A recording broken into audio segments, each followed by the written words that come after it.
There is a moment, familiar to so many women, that exists in the space between heartbeats.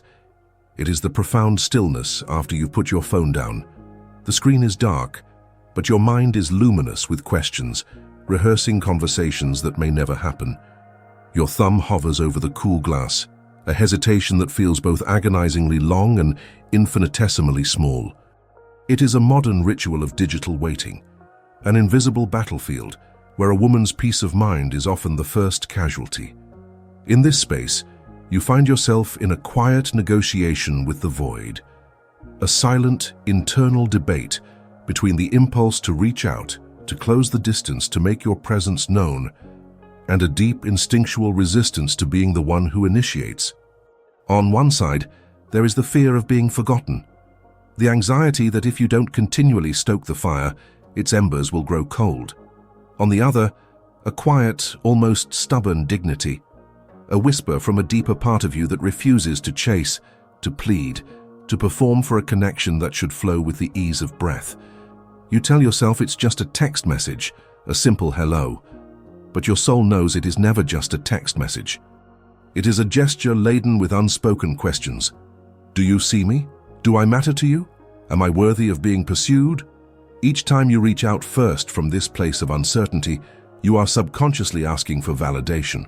And the silence that follows, whether it lasts minutes or days, can feel like a verdict on your very worth. It is an exhausting cycle, this battle no one else can see. But what if this story, the one where your outreach is a measure of your interest and his response is a measure of your value, is not the whole truth? What if the hesitation you feel, that profound resistance to typing the first word, is not a sign of fear or passivity? What if it is a form of profound wisdom emerging? What if your soul is setting a boundary that your conscious mind has not yet learned how to name, an act of psychic self-preservation? The great cartographer of the soul, Carl Jung, understood that our most powerful truths are not found in our conscious actions, but in the energy that animates them. This is not a video that will offer you dating rules or social tactics. Instead, it will unearth the source of a quiet gravity. We will explore through the lens of depth psychology why a woman's self-contained energy becomes a question that a man's soul feels compelled to answer. We will reveal the hidden power behind the choice to never text first, a power that has nothing to do with playing games and everything to do with the courageous reclamation of your own sovereign presence. There is a fundamental physics to the unseen world of emotional energy, a polarity that governs the space between two people with the certainty of a natural law. When one person pushes their energy forward with force, the other instinctively leans back to maintain equilibrium. This is not a conscious decision, it is an energetic reflex. The act of pursuit, of being the one who consistently initiates contact from a place of underlying anxiety, is an act of pushing your energy into another person's field. And even with the most loving intentions, that push creates a subtle unconscious resistance in the one who receives it. From a neuroscientific perspective, the energy of pursuit is rarely pure. It is often encoded with the subtle micro-patterns of hope and fear. As you compose that message, wondering what his response will be, your nervous system enters a state of low-grade alert. You are, in that moment, broadcasting a signal of incompletion, a quiet question of, "Am I enough?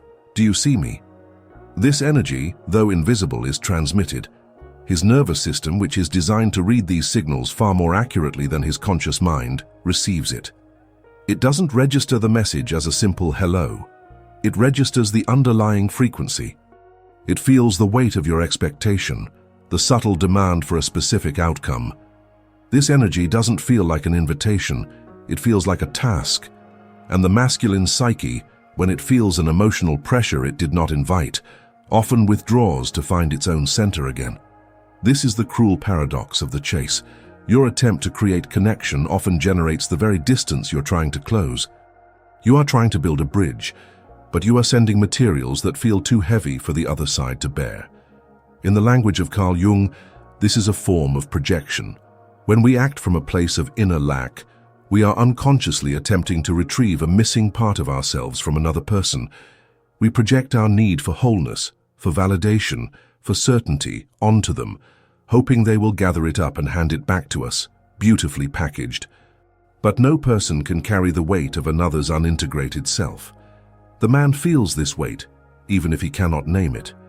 He feels that your outreach is not just about a pure desire to connect with him, but is also an attempt to use him to soothe an unease within yourself.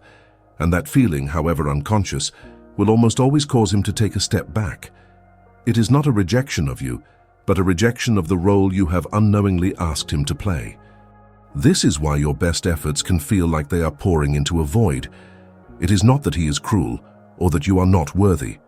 It is that the very polarity of your pursuit is creating the dynamic you so desperately wish to escape. To change the dynamic, you must first change the broadcast. You must stop pushing, stop reaching, and learn the profound power of drawing your own energy home, allowing resonance, not pursuit, to do the sacred work of connection. To understand the magnetic power of your stillness, we must journey deeper into the inner architecture of the masculine psyche. What is that intangible something that makes a man feel an inexplicable pull toward one woman over another, even if he cannot name it? The answer is not found in a list of qualities or attributes.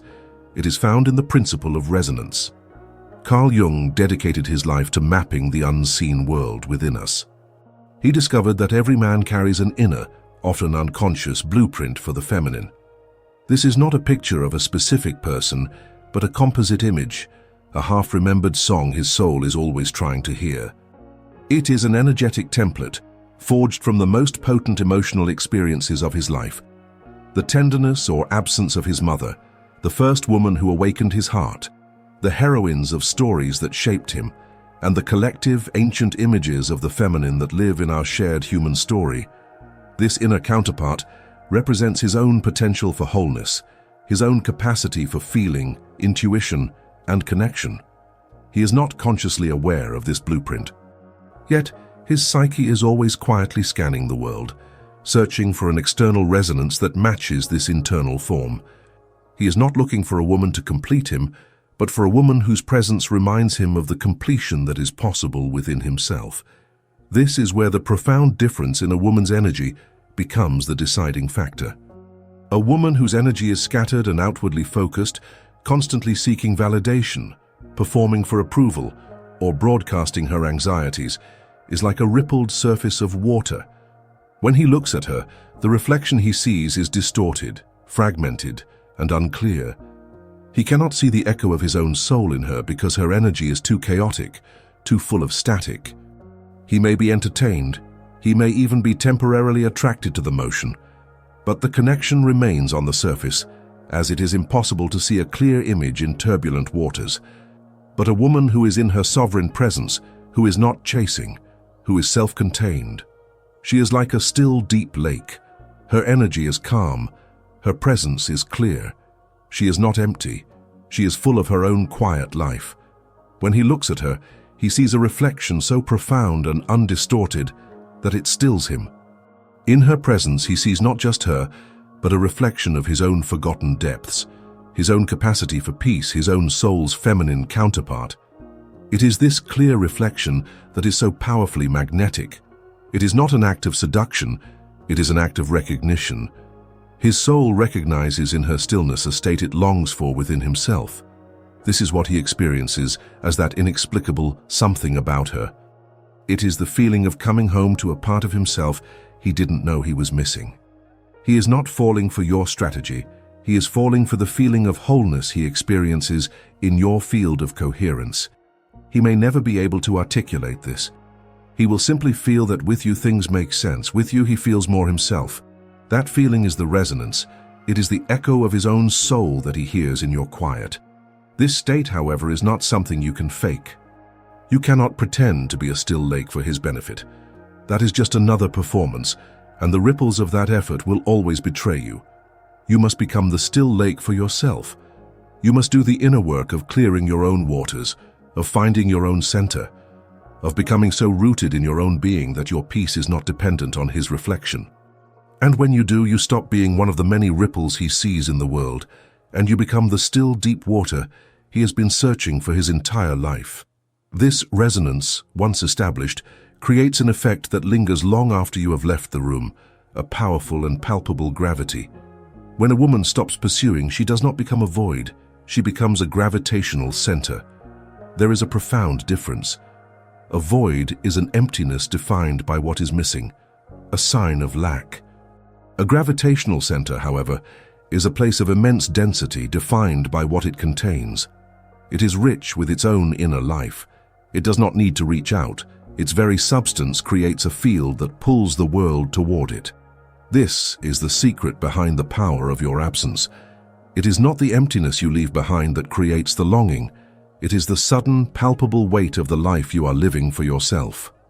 The energy you once poured outward into wondering, waiting, and reaching, you have now called home. You are reinvesting it into the very core of your being, into your purpose, your passions, your peace. With each conscious act of self-investment, you increase your own energetic mass. And in the physics of the soul, mass creates gravity. This is the force that begins to act upon him long after you have stopped acting upon him yourself.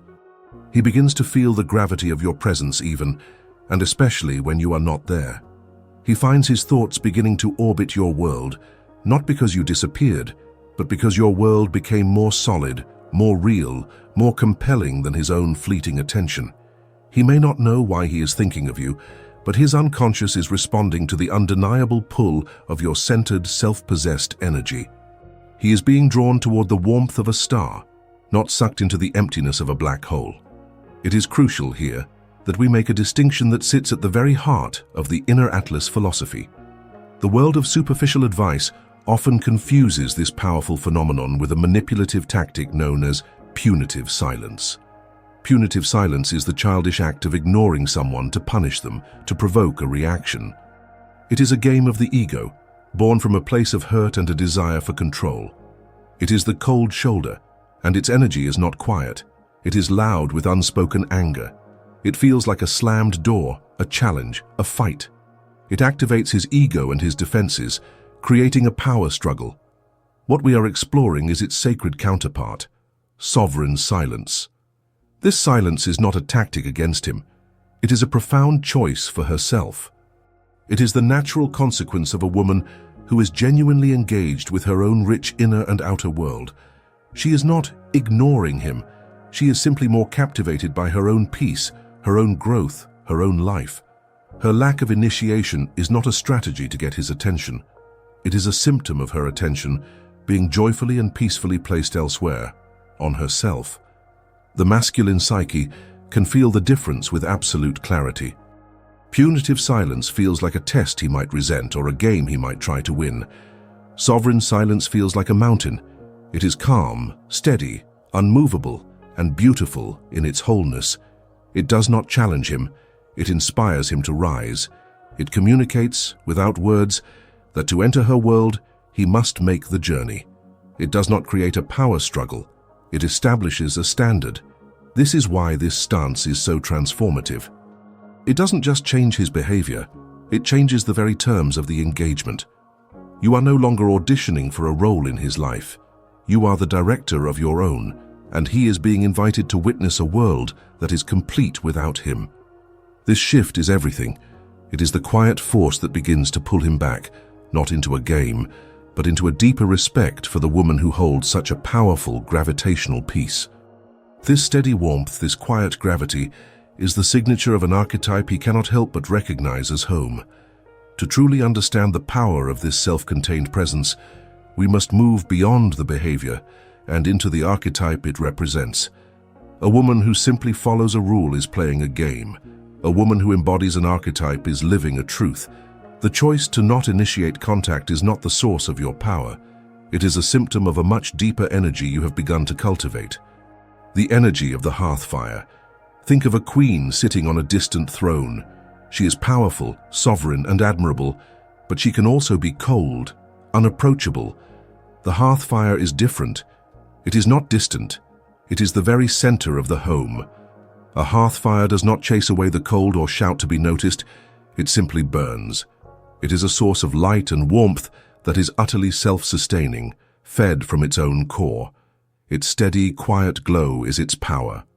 Those who are cold, Those who are lost in the dark are not pursued by it. They are naturally drawn to its warmth and its light. The Hearthfire is a destination. To understand what this energy is, it is vital to understand what it is not. Many women are taught to embody the energy of the wildfire. The wildfire is the energy of drama, intense and unpredictable passion, chaos. It is exciting, consuming, and demands attention. It burns brightly and commands the landscape for a moment, but it is unsustainable. It consumes everything around it for fuel and eventually leaves only destruction in its wake. It is a spectacle, not a sanctuary. Other women, out of fear or past wounds, learn to embody the energy of the flickering candle.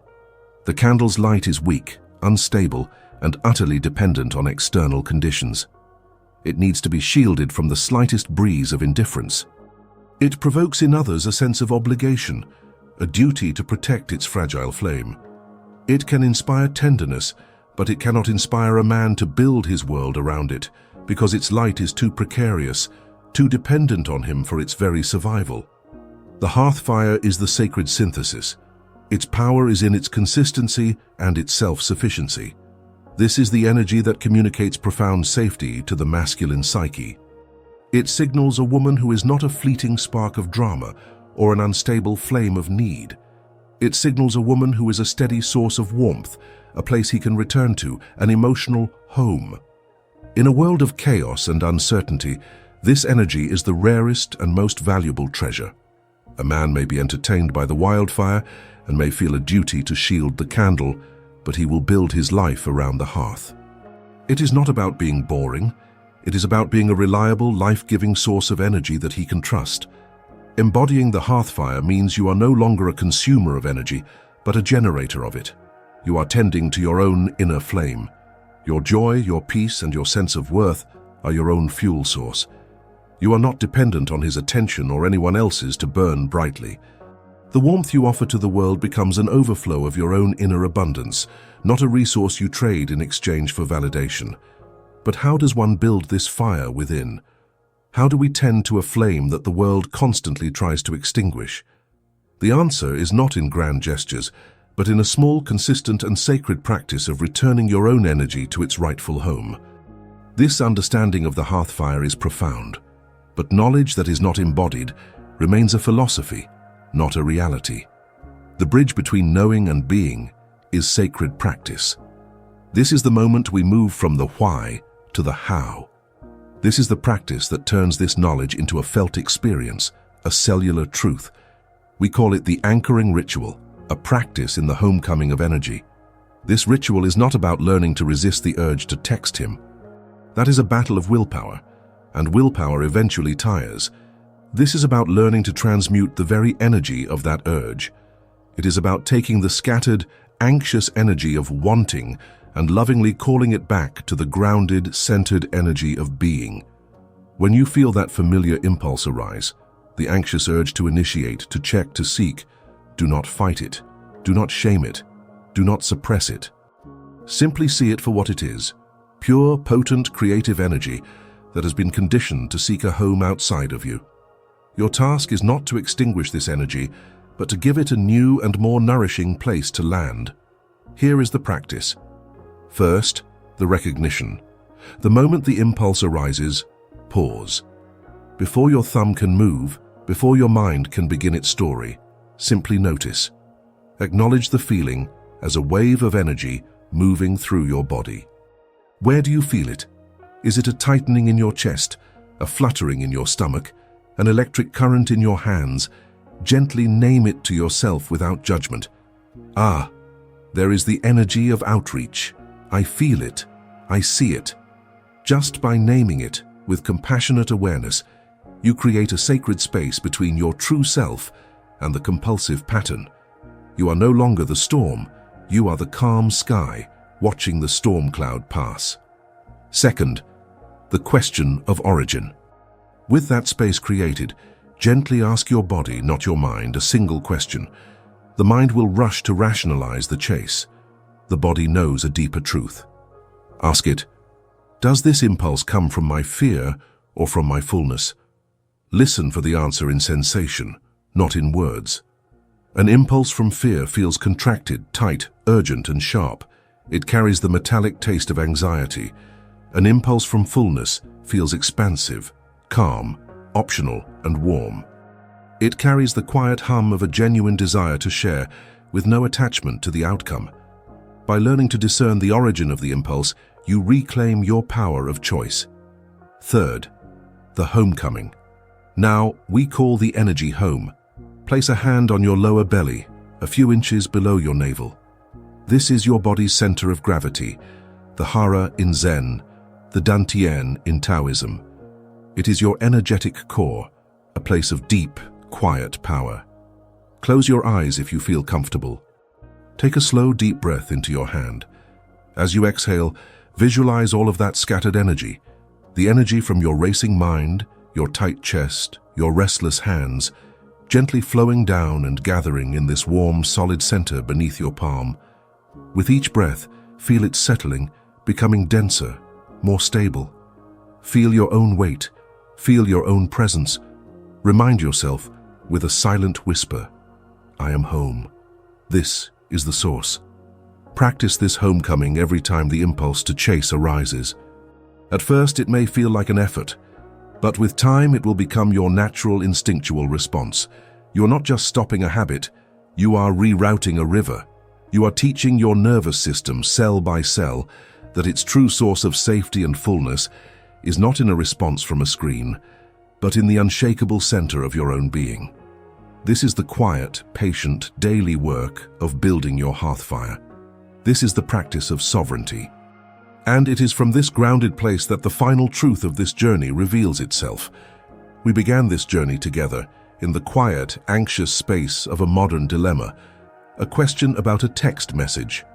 We started with a simple action, and in exploring its depths, we have arrived here at a profound spiritual truth.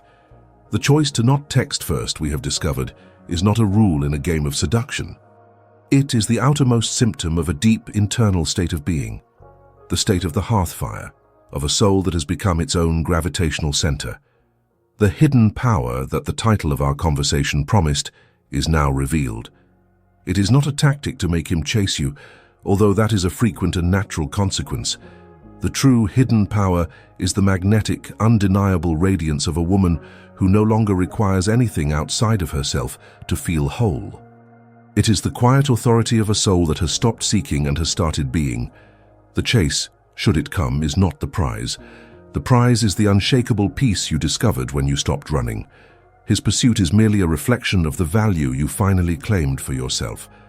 When a man feels compelled to move toward you, to initiate, to cross the space you so peacefully hold, it is not because you played a game correctly. It is because his soul, in its own deep wisdom, recognizes the rare and beautiful energy of a destination. For years, you may have been the traveler, knocking on the doors of others, hoping to be welcomed in.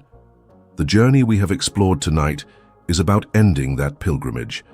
It is about becoming the destination yourself. A destination does not move.